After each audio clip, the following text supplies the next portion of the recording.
வணக்கம், என் பேர் நேஹாஸ்ரீ. நான் இன்னைக்கு சொல்ல போற தலைப்பு தானம் செய்வது சிறந்தது. மைசூரை ஒரு மன்னன் ஆண்டு வந்தான். அவன் நீதியும் நேர்மையும் கொண்டவன், அன்பும் அருளும் நிறைந்தவன். ஒரு சமயம் அவர் காட்டுக்கு வேட்டையாட சென்றார். வழியில் ஒரு வயதான விறகு வெட்டி ஒருவன் விறகுகளை சுமந்தபடியே வந்தான். அரசன் இதை பார்த்து, ஏன் இவர் தள்ளாத வயதில் கஷ்டப்படுகிறாரே என்று யோசித்தார். அரசன் விறகு வெட்டியை கேட்டார்.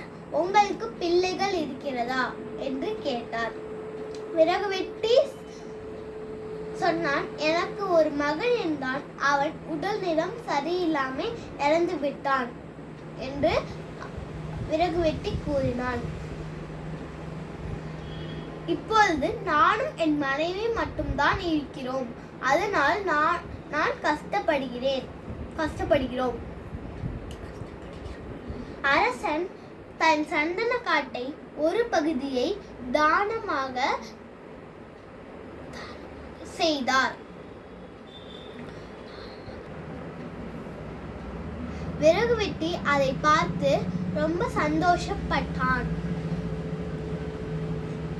ஒவ்வொரு மரமும் 1,00,000 பெறும்.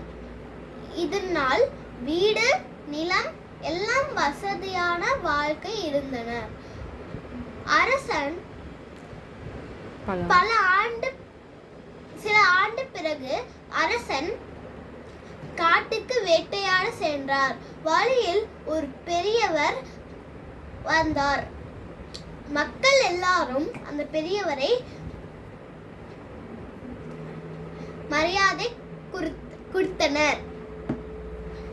அரசன் தன் அரண்மனைக்கு சென்று அந்த பெரியவரை அழைத்து வாங்கள் என்று கூறினார்.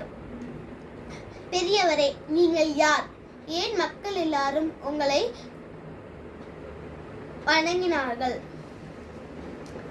ஞாபகம் இல்லையா? சில ஆண்டு முன்பு நீங்கள் எனக்கு சந்தன காட்டை ஒரு பகுதியை தானமாக செய்தீர்களே.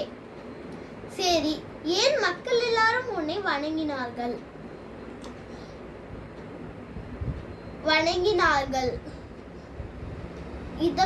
இந்த பணத்தில் நான் வீடு, நிலம் எல்லாம் வசதி,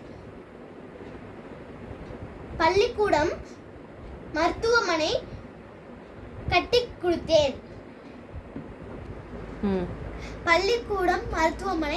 கொடுத்தேன். அதனால் மக்கள் எல்லாரும் என்னை வணங்கினார்கள். அரசன் அந்த பெரியவரை பாராட்டினர். நீதி. தானம் செய்வது சிறந்தது. நாம் ஒவ்வொருக்கும் தானம் அளிப்பதால்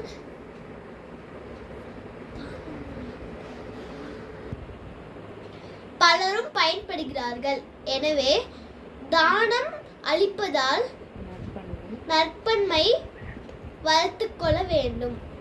நன்றி.